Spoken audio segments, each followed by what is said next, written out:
Nous voilà de nouveau pour continuer sur l'homme. Nous le savons déjà que notre thème général, c'est « Connais-toi toi-même ». Et l'homme, vraiment, jusqu'à aujourd'hui, ne se connaît pas tel qu'il est en réalité. Il représente par lui-même un univers complet. Et aujourd'hui, à cause de certains changements qui vont arriver dans sa vie, qui vont arriver sur la planète, l'homme va entrer dans une école divine, où il va apprendre à se connaître. Nous avons mentionné dernièrement que l'homme possède une puissance extraordinaire qui est sa pensée. Mais il ne sait pas encore utiliser cette puissance qui lui a été donnée, ça fait déjà des millénaires, et jusqu'à aujourd'hui, cette énergie merveilleuse qui est créatrice dans sa nature, l'homme l'utilise pour la destruction. Et évidemment que c'est lui-même qui est détruit d'abord, c'est la vie autour qui est détruite et c'est toute la planète qui subit les conséquences. Présentement, partout sur la Terre, la conscience s'éveille. Et cet éveil de la conscience va permettre à l'homme d'utiliser la pensée, qui est une puissance créatrice, de l'utiliser pour ses vrais buts, pour les buts pour lesquels elle a été donnée. Et pour se connaître un peu plus sur ce plan, on en a parlé, que sur chaque plan, l'homme a une préparation spéciale, l'homme a un appareil spécial qui utilise certaines matières sur chaque plan. Comme nous avons par exemple au niveau physique, le corps physique qui nous permet de manger, de boire, de respirer, qui nous permet d'être en contact avec les autres, de nous déplacer. Au niveau des sentiments, nous avons aussi une préparation spéciale qui nous permet d'envoyer des sentiments, de recevoir l'amour, d'offrir l'amour, d'envoyer les sentiments différents. Et c'est à travers le corps sentimental que l'homme peut se manifester sur un autre plan. Et sur un plan encore plus élevé, l'homme possède une autre préparation qui est son corps mental, et le corps mental capte les pensées, il les travaille, il les accepte, il les vérifie, toujours en collaboration avec le cœur, qui est beaucoup plus ancien que le cerveau. Et nous nous sommes dit que le vrai directeur, celui qui décide tout, celui qui accepte la pensée, c'est en réalité le cœur. Et quand nous sommes en harmonie avec le cœur, quand nous lui laissons son travail, c'est dans ce cas que nous ne nous trompons jamais, nous ne commettons jamais d'erreur, car le cœur est un appareil de l'âme. Tandis que le cerveau, il est encore en préparation, il est encore assez jeune, et à cause de ça, il ne peut pas encore agir sagement. Maintenant, il y a tout un éveil chez certains êtres, chez certaines créatures, qui essayent de rejoindre le monde intérieur, qui essayent d'éveiller leur conscience volontairement. Et c'est merveilleux, car une partie de l'humanité, grâce à cet éveil, et grâce à ce travail pour rejoindre l'âme, cette partie de l'humanité va entrer dans une nouvelle époque où elle va préparer des conditions complètement nouvelles, des conditions d'une vie dont on n'a aucune idée. Nous en avons déjà parlé, que la Terre finit présentement plusieurs cycles et qu'à travers la fin de ces cycles, l'homme prépare d'abord en lui-même des conditions nouvelles, il se prépare donc lui-même et il prépare autour de lui quelque chose qui n'a jamais existé sur la Terre, ça va être une vie complètement nouvelle. Et comme l'homme intuitivement ressent que la vraie source de la lumière, de la joie, de l'amour lui viennent de son âme. C'est justement pour ça qu'il essaye de se tourner vers son intérieur et d'y chercher des merveilles. Car il n'y a rien à l'extérieur, tout est déposé déjà en nous depuis l'éternité et c'est à nous maintenant de tourner notre conscience vers l'intérieur et de trouver les trésors cachés qui sont en nous et qu'on va extérioriser et qui nous permettront justement de vivre cette nouvelle époque qui s'en vient. Cette recherche de l'intérieur par l'homme, elle se passe par des façons différentes. En réalité, il y a deux façons par lesquelles l'homme avance et il apprend à se connaître. La première, qui est la plus répandue, la première qui est très ancienne et que l'homme préfère, c'est la souffrance.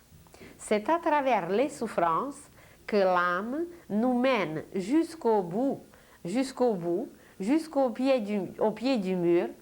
Et là, à travers les souffrances, l'homme se réveille, l'homme commence à se connaître davantage et à utiliser cette source extraordinaire qui est en lui et qui coule à travers l'âme. Alors la masse, la foule, elle préfère le moyen qui est drastique, le moyen qui n'est pas facile, c'est ce moyen qui nous éveille, qui nous rend conscients de tout à travers les souffrances. Mais il y a un autre moyen qui est moins facile. À travers les souffrances, on est obligé. On ne fait aucun effort et on est obligé de souffrir parce qu'on n'a pas voulu faire autrement. Mais ceux qui acceptent la voie de la joie, ceux qui acceptent la voie, en apparence, ce sont des efforts, mais ces efforts n'apportent que la joie.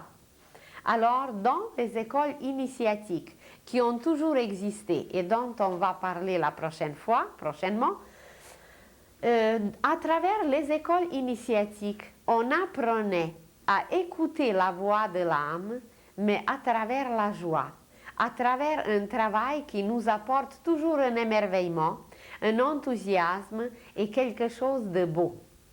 Alors, ce choix que certains disciples, que certains humains faisaient, ce choix leur apportait une joie ininterrompue, une paix intérieure extraordinaire qui n'arrêtait plus jamais. Et ça dépendait toujours et toujours d'un choix conscient. Et aujourd'hui, pour beaucoup, ce n'est pas encore vraiment conscient, mais par leur intuition, ils ressentent qu'il y a quelque chose de mieux, quelque chose de plus merveilleux, quelque chose de plus riche, mais on ne sait pas encore qu'est-ce que c'est, ce côté qui est riche, ce côté merveilleux et ce côté joyeux. Et vous en avez sûrement entendu parler aujourd'hui qu'il y a beaucoup d'êtres qui se dirigent vers la méditation. Nous avons parlé dernièrement de l'observation et de la concentration. Et on s'est dit que depuis des millénaires et des millénaires, l'homme apprend à observer. Mais nous n'avons pas encore tout vu. Observer, si vous décomposez le mot, vous allez trouver un préfixe ob et servez. Servez, serve, qui veut dire servir. C'est la même racine que servir. Alors par l'observation, l'homme apprend à servir l'âme. Car l'âme, c'est la princesse divine qui est en nous, c'est la maîtresse qui nous dirige, c'est la directrice, et c'est elle que nous devons apprendre à servir.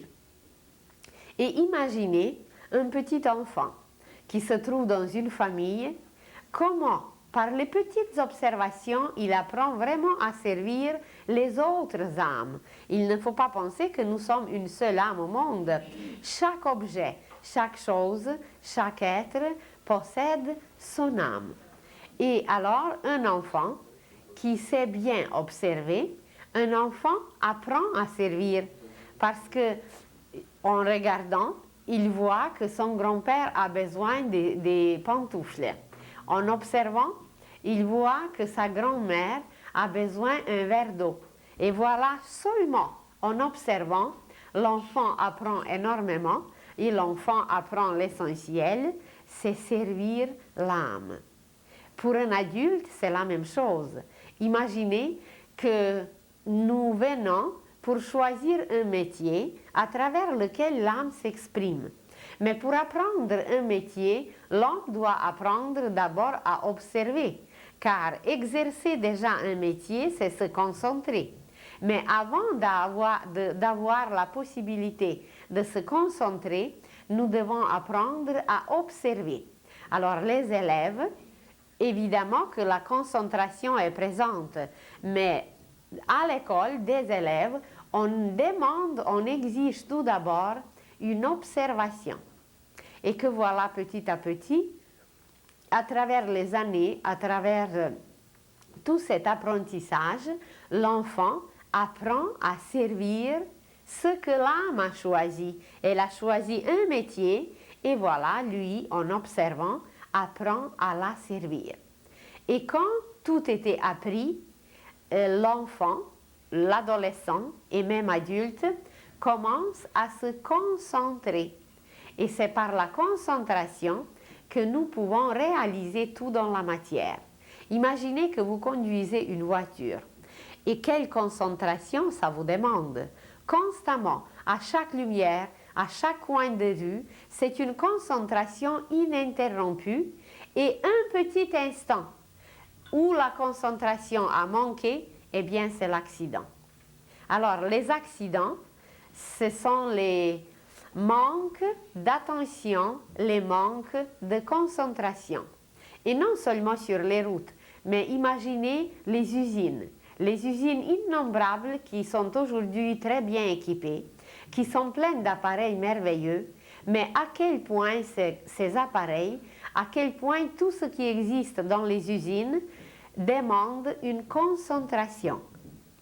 Et cette concentration est absolument indispensable car un moment de manque d'attention, eh bien c'est encore l'accident qui peut coûter la vie, qui peut coûter un bras ou qui peut coûter très cher.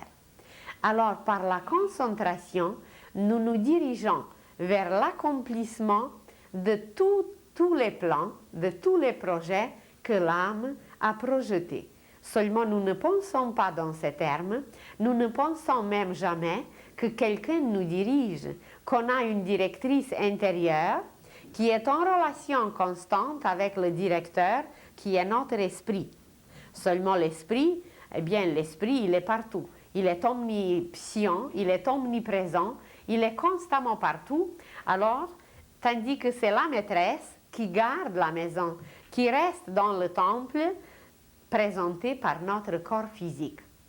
Et c'est elle qui dirige tous nos mouvements, c'est elle qui choisit avant de venir sur la terre, c'est elle qui choisit notre métier parce qu'elle sait quelle qualité nous devons travailler à travers un tel ou à travers un autre métier. Et voilà, quand nous nous concentrons comme il faut, nous observons en même temps, donc nous servons notre âme, mais par la concentration, nous la réalisons.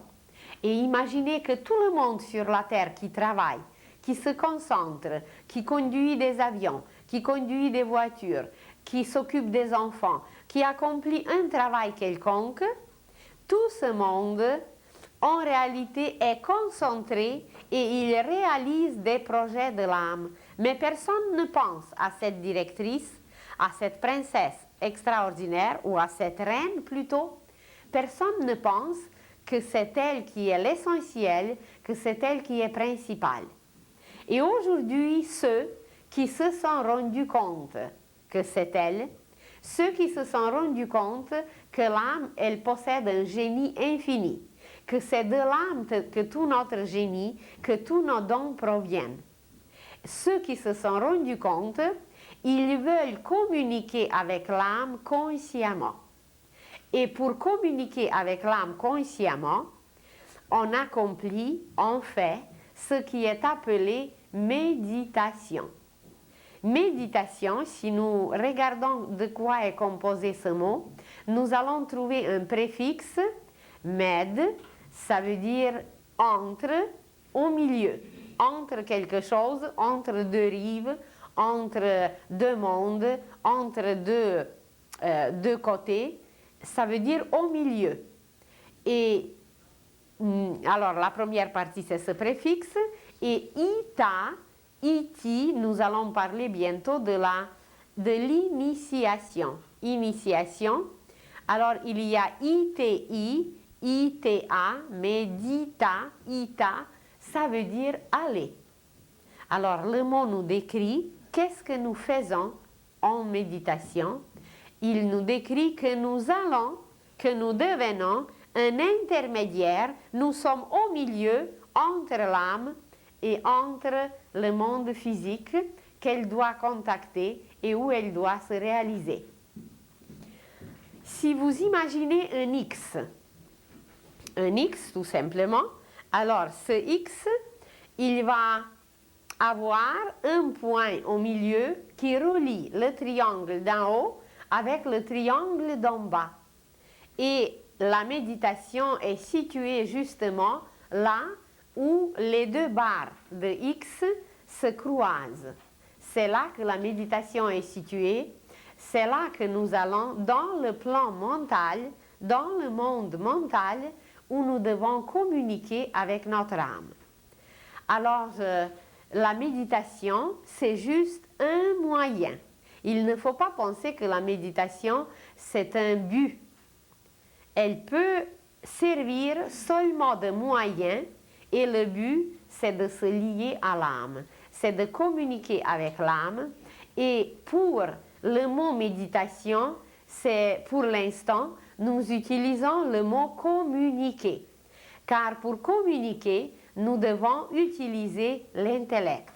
Et c'est très vrai, puisque nous allons sur le plan mental, nous nous arrêtons là où l'intellect peut toucher le monde divin en nous, là où l'intellect peut toucher l'âme, et c'est dans le plan mental que la méditation s'accomplit. Et comment nous pouvons communiquer avec l'âme? Eh bien, c'est que l'homme doit, par cette concentration, par cette observation, par lesquelles il était mené très très longtemps, pendant des vies et des vies, pendant des millénaires, pendant des siècles, il était mené à apprendre, à savoir, de se concentrer. Et alors, quand il a appris à se concentrer suffisamment, il est capable de diriger cette concentration non seulement vers le bas, ça veut dire vers la réalisation à travers la matière, vers le monde physique. Mais il est capable de diriger cette concentration vers le monde de l'âme, vers le monde supérieur, d'où il peut puiser tout le génie que l'âme possède. Imaginez un génie, tout simplement un génie, qui apporte pour l'humanité entière des inventions merveilleuses.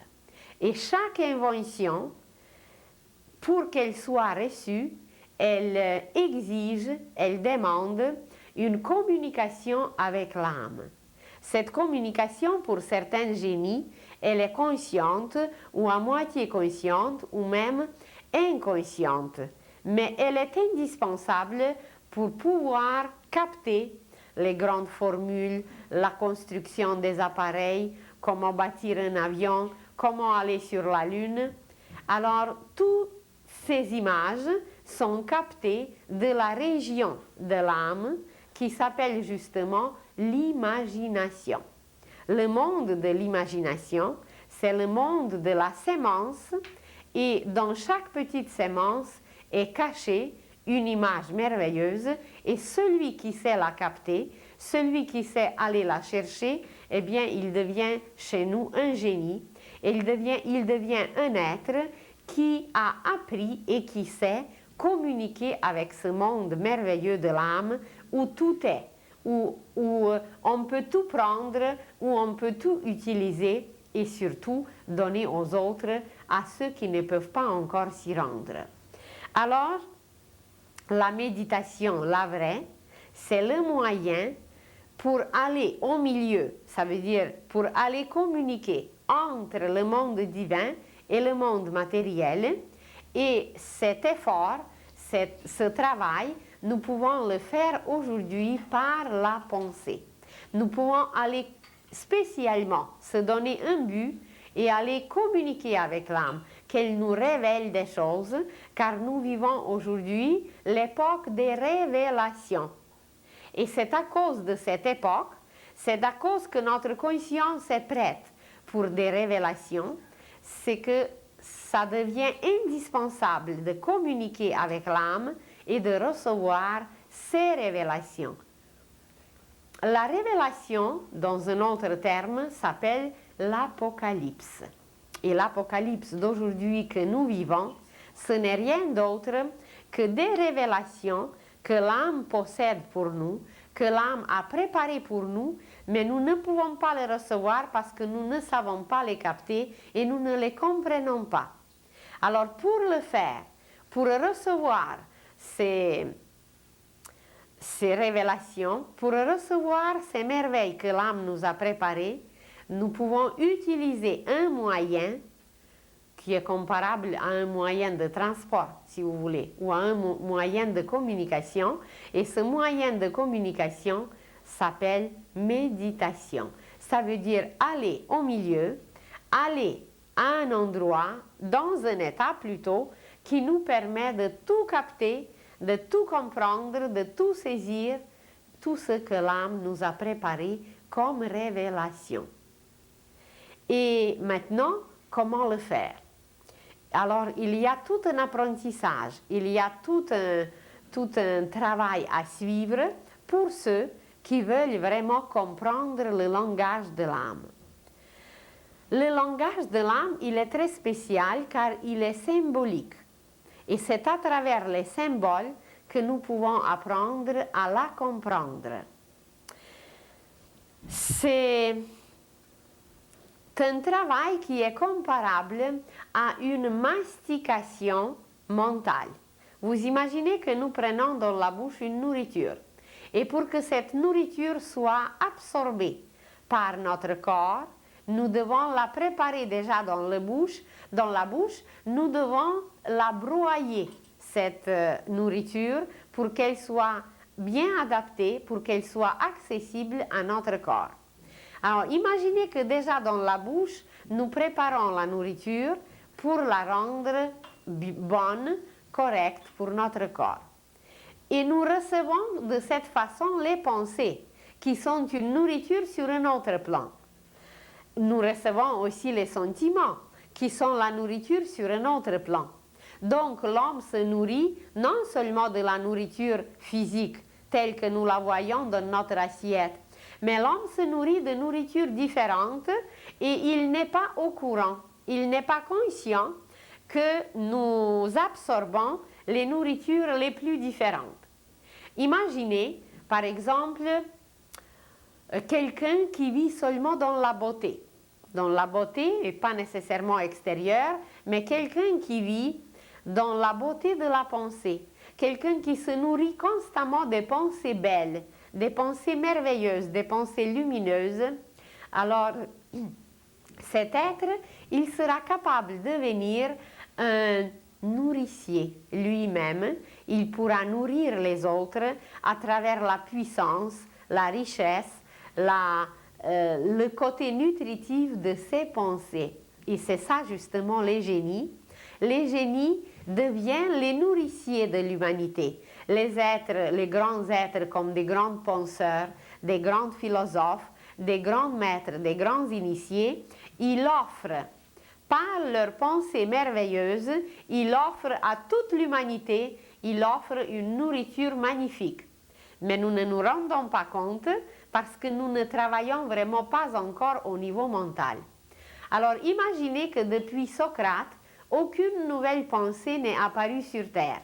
Ça veut dire qu'au niveau de la pensée, nous n'avons pas reçu vraiment ou plutôt nous avons reçu, mais nous n'avons pas su utiliser la nourriture mentale qui se renouvellent constamment, qui viennent nouvelles avec chaque époque, mais l'homme ne sait pas l'utiliser.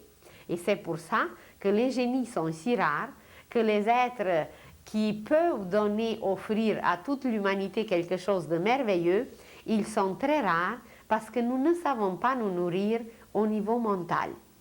Alors, qu'est-ce que nous faisons par la méditation? Par la méditation, nous nous préparons une nourriture mentale, lumineuse, qui nous permet de comprendre l'âme, de saisir son génie et par la suite de le réaliser. Alors, il y a une certaine concentration qui est demandée. Pour une méditation, avant de la commencer, nous devons nous concentrer. Et sur quoi nous devons nous concentrer? Sur quelque chose que nous aimons. C'est indispensable parce que si nous n'aimons pas l'objet, le symbole, le signe que nous nous sommes choisis pour mastiquer, eh bien notre corps mental n'absorbera pas cette image qu'on n'aime pas et la méditation sera nulle parce que le but de la méditation, c'est de nous amener à comprendre l'âme, à la saisir. Et elle, ce n'est que la beauté. Alors c'est par les images belles, par quelque chose de merveilleux qui nous entoure, que l'homme peut fixer, placer devant lui, mastiquer, qu'il arrivera avec le temps de comprendre la beauté de l'âme, de comprendre le langage de l'âme.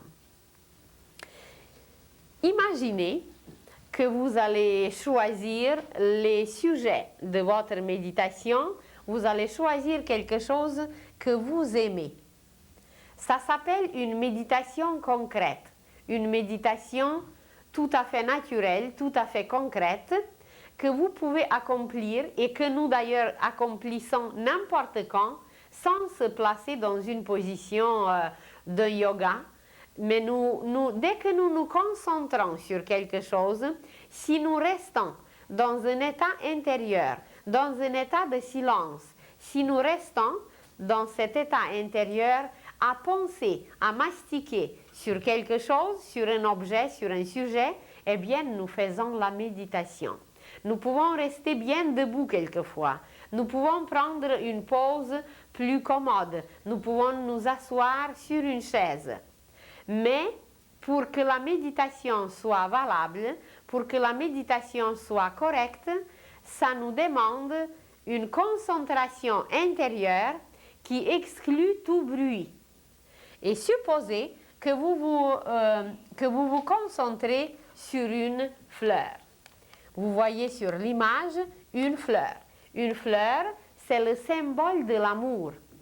Et ce qu'il faut savoir, c'est que chaque mot, chaque image, peu importe qu'est-ce qu'elle représente, peu importe de quel mot il s'agit, chaque mot est un symbole.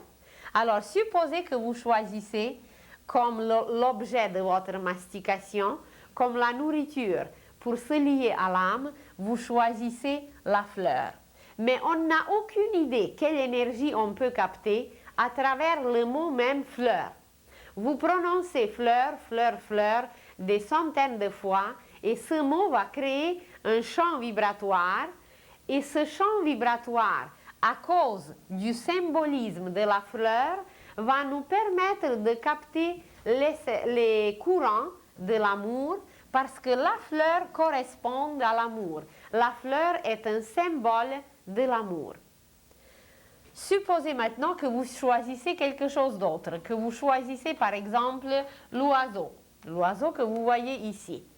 Et l'oiseau, comme symbole, il nous attache à la liberté, il nous attache à tout ce qui s'envole, à tout ce qui se détache de la matière et aussi l'oiseau symbolise le Saint-Esprit.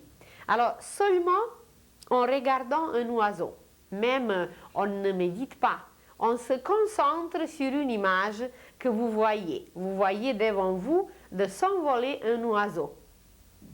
Et c'est déjà une concentration qui peut nous guider, qui peut nous mener à une méditation si nous nous plaçons dans un état intérieur. pas se placer extérieurement, mais se mettre dans un état intérieur où nous captons les énergies de cette image et nous n'avons aucune idée quelle énergie de l'âme passe par cette image sur laquelle nous concentrons, parce que cette image devient notre plat. Cette image devient notre nourriture et par son symbolisme, qui est toujours cosmique, par ce symbolisme, l'image nous nourrit. Et à travers cette image, nous captons certaines énergies qui vont nous rendre à la longue, quand nous allons vraiment de cette façon se lier sans cesse aux énergies de l'âme qui vont nous rendre créateurs. Et c'est pour ça que l'humanité aujourd'hui est complètement dans la destruction. L'humanité d'aujourd'hui ne sait pas créer parce qu'elle ne sait pas profiter, elle ne sait pas bénéficier, elle ne sait pas retirer les énergies qui coulent vers nous à travers chaque image.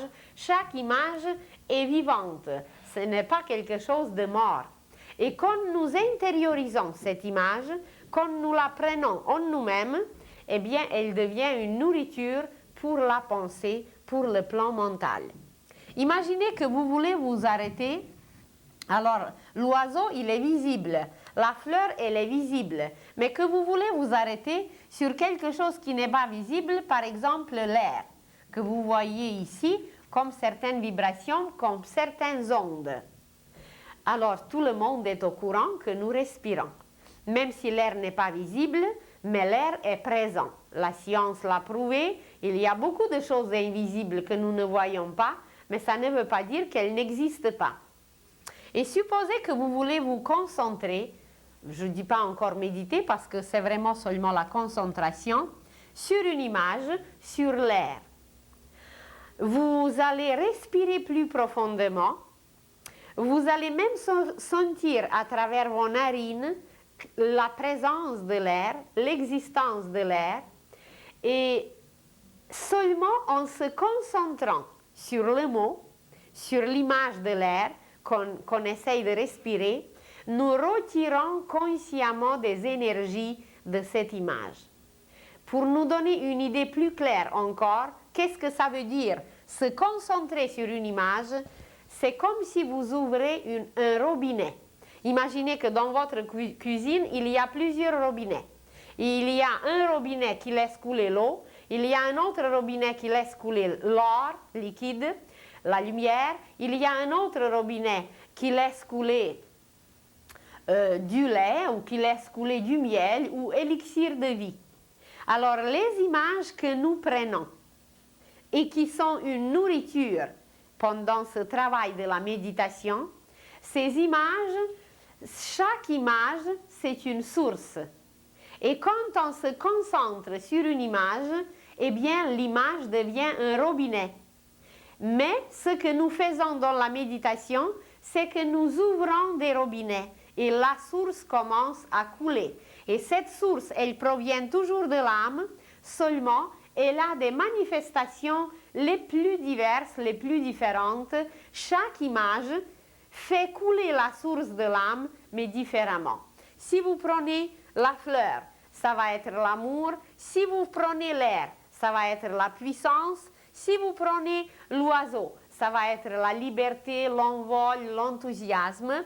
Ici, au milieu, vous voyez l'homme. L'homme, symboliquement présenté.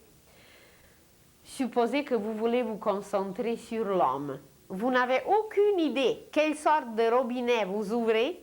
À travers ce robinet qui représente l'homme, va couler bien la qualité même de l'âme, la douceur, le feu de l'esprit, la puissance du Christ. Tout ce qu'un homme peut concentrer, condenser en lui, et le mot même homme veut dire feu sacré. Alors nous allons nous nourrir du feu sacré seulement en se concentrant sur l'homme. Alors pour que ça soit clair dans notre pensée, c'est quoi méditer? Méditer, c'est ouvrir des robinets de l'âme à travers lesquels l'âme commence à nous envoyer des énergies, mais comme nous ne pouvons pas imaginer ces énergies abstraitement, imaginez que ces énergies coulent à travers une image concrète. Et de prendre une image concrète, de se concentrer sur elle, eh bien, c'est justement d'ouvrir le robinet de l'âme.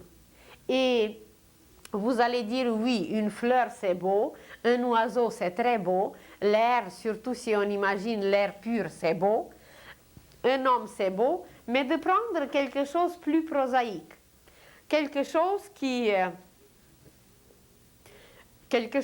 ne nous dit pas immédiatement qu'il y a une beauté de l'âme qui coule à travers. Alors, un objet qui est très, très ordinaire, supposez une chaise. Vous prenez une chaise comme le sujet de la méditation et vous commencez à méditer sur la chaise. Pas en y restant, mais de méditer, de prendre la chaise comme un sujet de méditation. Ça veut dire que nous ouvrons un robinet. Et quand nous ouvrons un robinet, l'âme commence à nous révéler des choses. Et plus notre méditation est concentrée, plus l'âme nous révèle le symbolisme de ce qu'on a choisi. Bon, supposez la chaise.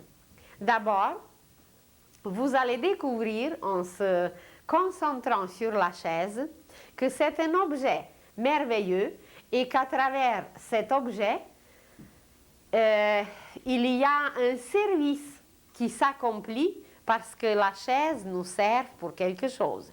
Alors vous commencez à regarder la chaise de tous les côtés, à mastiquer cet objet, à mastiquer tout ce qu'elle peut présenter.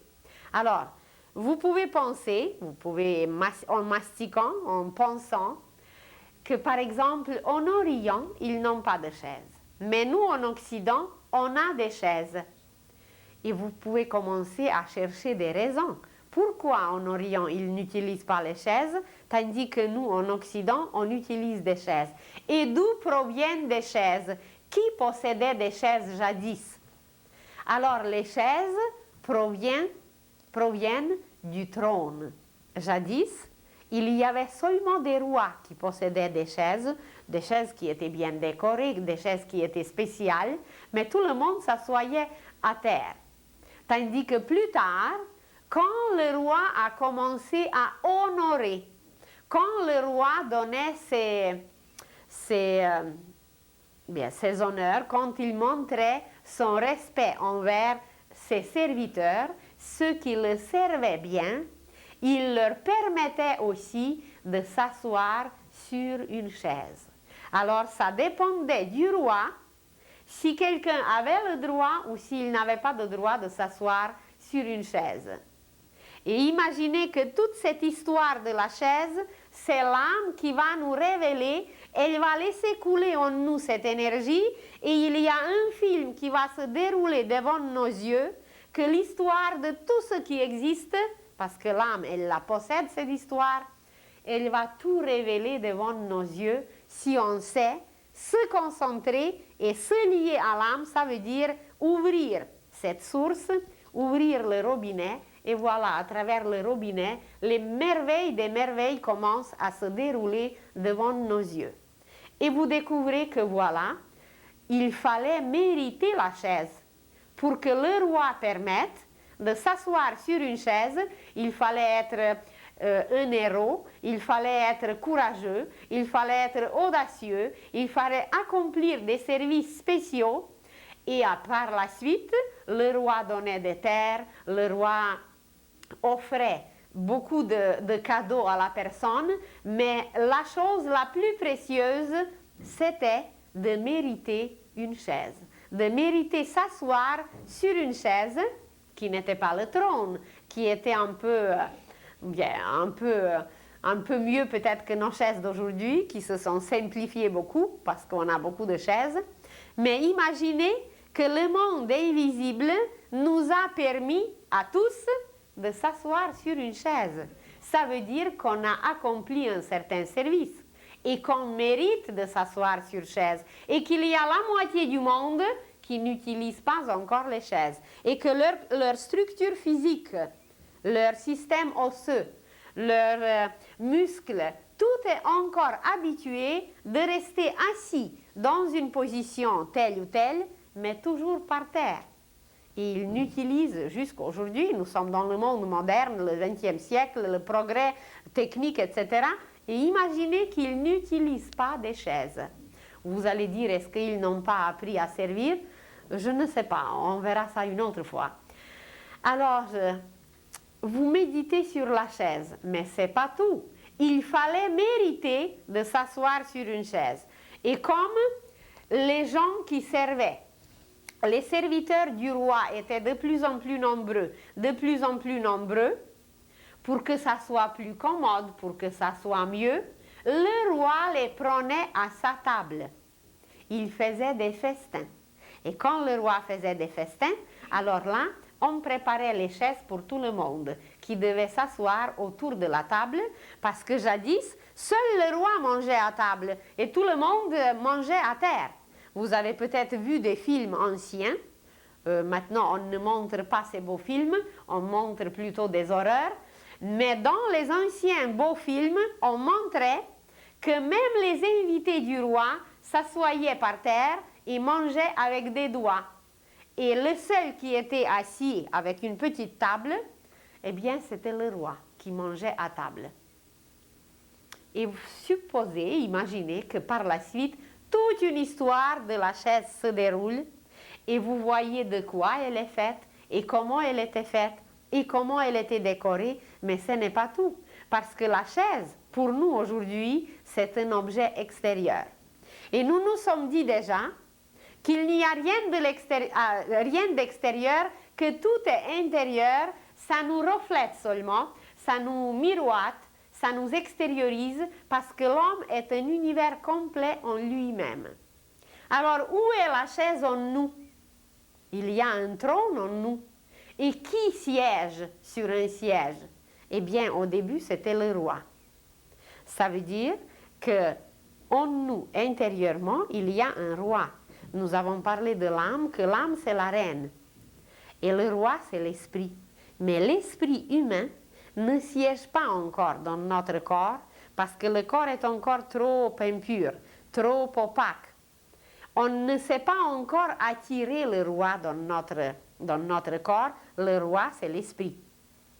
Et alors, dans notre corps, il existe en préparation aussi un trône où le roi viendra s'asseoir, où l'esprit viendra s'asseoir. Et dans le monde physique, c'était le contraire. C'est le roi qui offrait le siège, le trône, la chaise aux autres. Et dans notre monde intérieur, c'est de façon normale que la chaise et le trône est préparé pour le roi. Vous voyez comment le monde d'en haut se reflète d'en bas, mais ce qui est reflété, ça nous paraît à l'envers. Quand nous nous regardons dans un lac, dans l'eau, eh bien, nous voyons notre image à l'envers. Hein, vous voyez? C'est le roi qui préparait le siège pour quelqu'un qui méritait le trône, le siège, tandis qu'intérieurement en nous, nous préparons un trône pour notre propre roi qui est nous-mêmes, parce que nous, on n'est pas conscient qu'on est des princes, des princesses, des rois et des reines futures.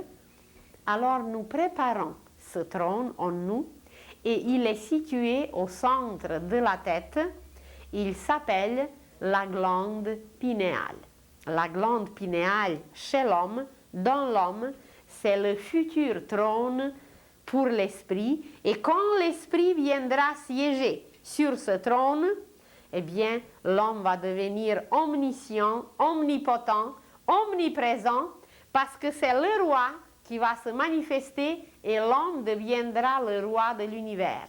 Il maîtrisera les systèmes solaires, il bâtira les galaxies et il va être vraiment le roi dans l'univers. Non seulement le roi de son corps. Aujourd'hui, ce que nous allons développer, c'est que nous allons devenir le roi d'abord de notre corps, parce que nos cellules ne nous obéissent pas. Imaginez qu'on a aujourd'hui des habitudes, des mauvaises habitudes. Et ces mauvaises habitudes nous détruisent. Et nous ne sommes pas capables de maîtriser une mauvaise habitude. On sait que cette mauvaise habitude est nuisible à notre santé. Et on sait que cette mauvaise habitude va nous rendre malades. Et cette mauvaise habitude peut-être détruit beaucoup d'autres choses. Ça fait la pollution dans l'air, ça fait la pollution dans les sentiments, ça empoisonne la pensée.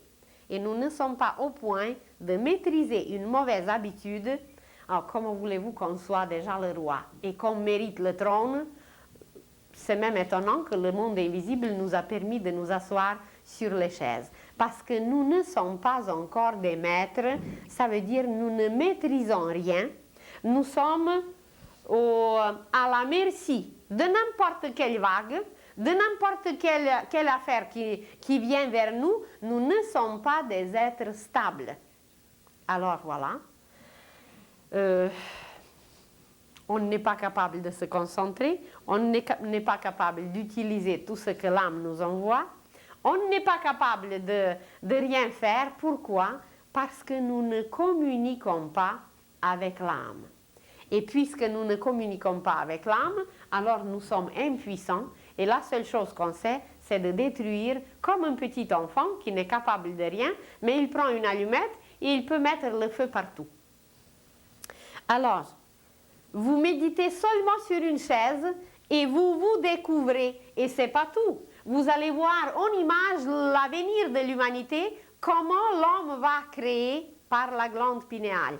Comment la force sexuelle va monter. Aujourd'hui, cette force précieuse, parce qu'elle est d'origine solaire, comment cette force est dispersée. Comment l'homme la perd comme ça, inutilement. Et comment cette puissance extraordinaire va être sublimée. Elle va monter et l'homme va devenir le créateur, le roi, et cette force va s'exprimer, elle va lui permettre de tout faire, de tout réaliser à travers la glande pinéale qui est le trône en nous, le trône dans le plan physique. C'est le trône de l'esprit et c'est à travers ce trône que l'esprit se manifestera dans l'homme. Je vous ai donné juste un exemple. La chaise, un objet qui n'est pas très attractif, un objet qui peut vous paraître, ben mon Dieu, qu'est-ce que je peux penser au sujet de la chaise? Comment voulez-vous que je me concentre sur la chaise? Elle n'est pas du tout intéressante. Et imaginez que la chaise, eh bien, c'est la possibilité pour l'homme de créer dans l'avenir, parce qu'elle est symbolisée par la glande pinéale qui attirera en nous la puissance de l'esprit et c'est là que l'homme va devenir le roi. Et c'est dans la méditation que nous pouvons, une méditation de quelques minutes, et vous pouvez avoir toute cette révélation. Vous vous concentrez par exemple sur le mot. Aucun mot concret, mais vous prenez juste le mot, M-O-T. Et puis vous vous dites, mais pourquoi il existe des mots? Comment se fait-il qu'on a des mots? Et on prononce un mot, et il y a des façons à prononcer chaque mot. Et vous prenez le mot, et après vous pouvez prendre un autre mot, je ne sais pas, Marie, ou Joseph, ou l'air, n'importe quel mot. Et l'âme va vous révéler dans la méditation, si vous vous concentrez bien, que chaque mot a un champ vibratoire. Et vous allez le voir, et à travers ce champ vibratoire, derrière le mot, vous allez voir une image. Et cette image va vous révéler le sens du mot, mais ça va être un sens cosmique, le sens complet de chaque mot. Si vous voulez vous concentrer sur les prénoms, alors vous vous concentrez sur les prénoms, et l'âme, vous ouvrez le robinet, et l'âme va vous révéler des merveilles et des merveilles sur des prénoms. Pourquoi des prénoms? Pourquoi les noms? Qu'est-ce qui est caché derrière chaque prénom? Quelle est la composition des lettres? Vous prenez n'importe quel prénom et vous commencez à l'analyser. Vous prenez par exemple Daniel. Et par le prénom, vous allez découvrir que tout le monde est caché, que la partie d'Anne, ça veut dire jour. La partie Da, ça veut dire Dieu. La partie Elle, la fin, c'est le nom de Dieu. Et il y a encore des merveilles et des merveilles qui sont cachées dedans, et ça va se dérouler comme sur un film devant vous. Ça va vous pénétrer comme un flot de pensées. Pas nécessaire quelquefois de voir les images, mais vous allez comprendre instantanément si le robinet était ouvert. Alors, je crois que ce n'est pas compliqué de comprendre qu'est-ce que c'est la méditation. La méditation, c'est la mastication au niveau de la pensée.